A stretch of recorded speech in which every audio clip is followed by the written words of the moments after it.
আজকে ডক্টর ইউনূসের সঙ্গে বিএনপির একটা প্রতিনিধি দলের একটা মিটিং ছিল। সেই মিটিংটা বিএনপি তাদের কাছে চেয়েছিল যে তারা ডক্টর ইউনূসের সঙ্গে কথা বলতে চায়, এবং সে কথাটা বলেছে আজকে দুপুরে। এবং দুপুরের সেই বাক্যালাপের পর সেখান থেকে বের হয়ে এসে ডক্টর ইউনূসের পক্ষ থেকে ডক্টর অধ্যাপক আসিফ নজরুল যিনি আইন উপদেষ্টা, উনিও ব্রিফ করেছেন। কিন্তু যে ব্রিফিংটা আমাদের মনে সেই আশঙ্কাটাকে বাস্তবায়িত করেছে বলে মনে হয় আমার কাছে, সেটা হলো বিএনপির পক্ষ থেকে যে ব্রিফিংটা হয়েছে সেখান থেকে বের হয়ে এসে বিএনপির মহাসচিব দেশে থাকা বিএনপি নেতাদের মধ্যে সর্বোচ্চ যিনি আছেন মির্জা ফখরুল ইসলাম আলমগীর, উনি স্পষ্ট বলেছেন আমরা একেবারেই সন্তুষ্ট নই। ওনারা কার উপর অসন্তুষ্ট? ডক্টর ইউনূসের কথার উপর অসন্তুষ্ট।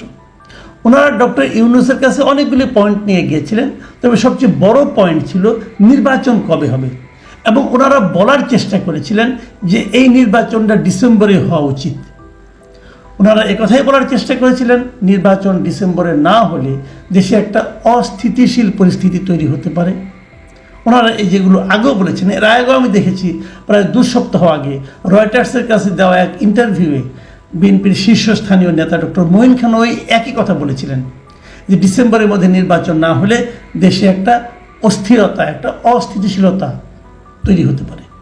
সেই একই কথা এবার মির্জা ফখরুল ইসলাম আলমগীর বললেন। দেখুন কি বলেছেন, আমি ওনার বক্তব্যগুলো আপনাদের পড়ে শোনাই।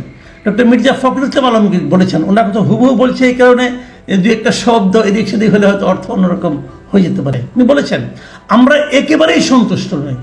আমরা পরিষ্কার করে বলেছি ডিসেম্বরের মধ্যে নির্বাচন না হলে দেশের রাজনৈতিক, অর্থনৈতিক ও সামাজিক পরিস্থিতি আরও খারাপের দিকে যাবে। এই যে কথাটা বলেছেন এর কিন্তু অনেকগুলো অর্থ আছে। যেমন একটা কথা বলেছেন আরও খারাপের দিকে যাবে, প্রশ্নটা হচ্ছে তাহলে এখন কি খারাপের মধ্যে আছে? উনি আরও খারাপের কথা বলছেন। এখন আমার এখানে একটা ছোট্ট একটা প্রশ্ন, যে আসলে কি খারাপের দিকে যাবে নাকি উনি জুজুর ভয় দেখাচ্ছেন? এটা নিয়ে কিন্তু আমি মনে করি আলোচনা হতে পারে। তবে আমি এতটুকু আমি বুঝি যে যতক্ষণ পর্যন্ত একটা নির্বাচিত গণতান্ত্রিক সরকার না আসবে, যতদিন পর্যন্ত এরকম একটা ঝুলন্ত অন্তর্বর্তীকালীন সরকার থাকবে দায়িত্বে, রাষ্ট্র ক্ষমতায়, সরকারে, ততদিন পর্যন্ত এখানে বিদেশি বিনিয়োগ আসবে না। আপনি যতই রোড শো করেন আর যতই সামিট করেন, যতই স্মার্ট লোকদের এনে বক্তৃতা দেওয়ান, ভাই কোনো কাজ হবে না। পরে ধরা পড়ে যাবে যে ওখানে যাদের বিনিয়োগকারী হিসেবে এনেছেন তারা অনেকে নাকি 15-20 বছর ধরে এদেশে বসবাস করে, চামড়া সাদা, কথাও বলে ভাঙা বাংলায়, ইংরেজিতে বলে, কিন্তু তারা এদেশে থাকে, এদেশের অধিবাসী তারা। কিন্তু ওইগুলি এনে মানুষকে আপনি বেশি দিন কিন্তু চোখে ধুলা দিতে পারবেন না। বিনিয়োগ আসবে না ভাই। পৃথিবীর কোনো বিনিয়োগকারী এমন একটা দেশে বিনিয়োগ করবে না যে দেশে স্থায়ী কোনো সরকার নেই, স্থিতিশীল কোনো সরকার নেই। এটাই নিয়ম। আর অন্য নেগেটিভ দিকগুলোর কথা বাদই দেন। ডক্টর ইউনূসের এই সরকারের আমলে মৌলবাদী এরা কোনো সুযোগ পাচ্ছে কিনা, আশকারা পাচ্ছে কিনা, এটা নিয়ে তো ডোনাল্ড ট্রাম্পও দেখলাম একটা টুইট করেছে। যাই হোক, ওই আলোচনা না করি আপাতত। তারা যে বলেছে অর্থনৈতিক ও সামাজিক পরিস্থিতি আরও খারাপের দিকে যাবে, এটা একদম অমূলক বলেছে তা কিন্তু আমি মনে করি না। দ্বিতীয় যে কথাটা মির্জা ফখরুল বলেছেন, তিনি বলেছেন যে তারা ওখানে দেখা করে তাদের উদ্বেগের বিষয়গুলো ডক্টর ইউনূসকে জানিয়েছেন। উদ্বেগগুলো কোন কোন ক্ষেত্রে ওনারা বলেছেন, যে ক্ষেত্রে উদ্বেগ তারা ছিল, তারা বলেছেন যে নির্বাচনে সুনির্দিষ্ট রোডম্যাপ তারা চেয়েছেন, এবং তারা বলেছেন যে বর্তমানে রাজনৈতিক যে পরিস্থিতি আছে এবং দেশের যে অবস্থা, তাতে আমরা বিশ্বাস করি একটি গ্রহণযোগ্য নির্বাচনের মাধ্যমেই সমস্যার সমাধান করতে হবে। এই হলো দাবি। এই দাবিতে আমি কিন্তু বুঝি না যে এই দাবিতে অন্যায়টা কোথায়। নির্বাচন চাওয়াটা কি অন্যায়? নির্বাচন অর্থটা কি আমাকে একটু স্পষ্ট করে আমি বোঝার চেষ্টা করি। নির্বাচন অর্থটা কি? নির্বাচন এই দেশের মানুষ ঠিক করে দেবে যে কে আগামীতে দেশ চালাবে, সেটা কে, এটাই দেশের মানুষ ঠিক করে দেবে। কিছু লোক, আমাদের কিছু লোক বলতেছে একটা নির্বাচন হলেই নাকি সমস্যার সমাধান হবে না। তাহলে কিভাবে সমাধান হবে? ওনারা বলছেন সংস্কার করলে সমাধান হবে। সংস্কারটা কে করবে? যে সংস্কার করবে তার সংস্কারটা কি আপ্লুত মার্ক হবে? তারটা কি সেরকম প্রয়োজনীয় সংস্কার করার যোগ্যতা সে ধারণ করে? আপনি বলবেন করে। আপনি কে প্রশ্ন করব? আপনি কি করে বুঝলেন যে সে সংস্কার করার যোগ্যতা রাখে? আপনার কাছে মনে হয়েছে, যদি আমার কাছে মনে না হয়, আমি যদি মনে করি এই সংস্কার মোটিভেটেড সংস্কার, এই সংস্কার ক্ষমতায় এখন যারা আছেন তাদেরকে খুশি করার সংস্কার, যদি আমি বলি, আপনি এটাকে ভুল প্রমাণ করবেন কীভাবে? আমার সঙ্গে বাহাস করবেন? করেন না বাহাস, আমি তো ওপেন বসে আছি, আসেন আলোচনা করি। তখন তো আপনারা করবেন না। আপনারা ধরে নিয়েছেন আপনারা একজন লোককে বিদেশ থেকে উড়িয়ে এনেছেন, আপনার পছন্দের লোক আপনার সঙ্গে বসে বসে আড্ডা টাড্ডা দেয়, অতএব তার চেয়ে যোগ্য লোক আর কেউ নাই। এটা তো আপনি ধরে নিয়েছেন, এটা তো আপনার চয়েস। আপনার চয়েসটা কি জনগণের চয়েস? কে প্রমাণ করবে? কিভাবে প্রমাণ করবেন আপনারা? কাজেই যে সংস্কার প্রস্তাব আপনারা দিয়েছেন ওটা একদম কিছুই হয়নি আমি তা বলবো না, থাক, কিছুটা কষ্ট মষ্ট করে করেছেন, একটা বই আকারে বের করেছেন, কিছু টাকা পয়সা খরচ করেছেন, করেন, কোনো সমস্যা নাই।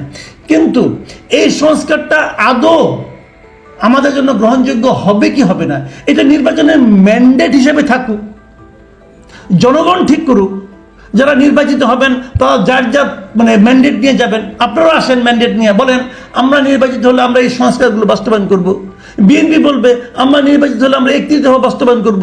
জামাত যদি বলে না এই সংস্কার ভালো, তো জামাত এই সংস্কারের পক্ষে জনগণের ম্যান্ডেট চাবে। দেখেন জনগণ কার ম্যান্ডেটে রায় দেয়, দেখেন। কিন্তু আপনি মনে করছেন আপনি যা করছেন এটাই ঠিক। দেখুন, যে পয়েন্টে বিএনপির সঙ্গে বিঁধেছে, বিএনপি বলেছে ডিসেম্বরের মধ্যে নির্বাচন চাই। এই চাওয়াতে আমি বলেছি অন্যায়টা কোথায়? অন্যায় নাই এই কারণে বলছি যে নির্বাচন কবে হবে কি না হবে এটা কে নির্ধারণ করবে? ডক্টর ইউনূসকে নির্ধারণ করার এখতিয়ার কে দিয়েছে? সিম্পল কথা, ডক্টর ইউনূসকে এই নির্বাচনের তারিখ নির্ধারণ করার দায়িত্বটা কে দিয়েছে? জনগণ দিয়েছে। কিভাবে দিল? আপনি বলবেন বিপ্লবের মাধ্যমে। আমি তো বলি বিপ্লবের মাধ্যমে তাকে দেওয়া হয় নাই, তাকে তো ম্যান্ডেট দিয়েছে ছাত্ররা, যে ছাত্রদের মিটিংয়ে এখন 100 জন লোক হয় না। কিভাবে ব্যাখ্যা করবেন আপনারা? এই বিষয়গুলো ক্লিয়ার হওয়া দরকার। আমি মনে করি আগামী দিনগুলোতে এই যে ম্যান্ডেটবিহীন অবস্থায় তারা ডক্টর ইউনূস একটা জোর অনুভব করছেন, কারণ অনেকে তাকে সোশ্যাল মিডিয়ায় বলছে ওরা 5 বছর থাকা দরকার। এটা যে খুবই প্ল্যান্ড ওয়েতে, এটা এক ধরনের সামাজিক মাধ্যমে এক ধরনের প্রচারণা চালানো হচ্ছে, এটা বুঝতে আমাদের খুব একটা কষ্ট হচ্ছে না। উনি যদি যোগ্যই হয়ে থাকেন ভালো কথা, ওনার একটা দল আছে, যে দলকে উনি গঠন করতে বলেছেন, নাগরিক পার্টি, ওই নাগরিক পার্টির প্রার্থী হয়ে যান না কেন? উনি বলুন আমি ওই দলের প্রার্থী। তারপরে এই দল নিয়ে আপনি মাঠে ঘাটে যান, জনগণের কাছে যান। জনগণ যদি আপনাকে ভোট দেয় 50 বছর থাকেন ভাই, কোনো সমস্যা নাই, কিন্তু জনগণের কাছ থেকে ম্যান্ডেটটা নিয়ে আসতে হবে। যতদিন পর্যন্ত এই ম্যান্ডেট আপনি না আনতে পারবেন ততদিন পর্যন্ত আপনার ইচ্ছায় সব কিছু হবে এটা আপনি বলতে পারবেন না। উনি কিন্তু বলেছিলেন যদি রাজনৈতিক দলগুলি চায় তাহলে ডিসেম্বরে দিবেন, যদি কম চায় তাহলে আজকে এই কথা বললেন কেন? আজকে উনি কি বলেছেন? আসিফ নজরুল সাহেব এটাকে ক্লিয়ার করেছেন। উনি বলেছেন নাকি, প্রধান উপদেষ্টা বলেছেন যে ডিসেম্বর থেকে জানুয়ারির মধ্যে হবে, ডিসেম্বর থেকে জানুয়ারি, কিন্তু বোঝার চেষ্টা করেন। তো এটা তো তাহলে হলো না।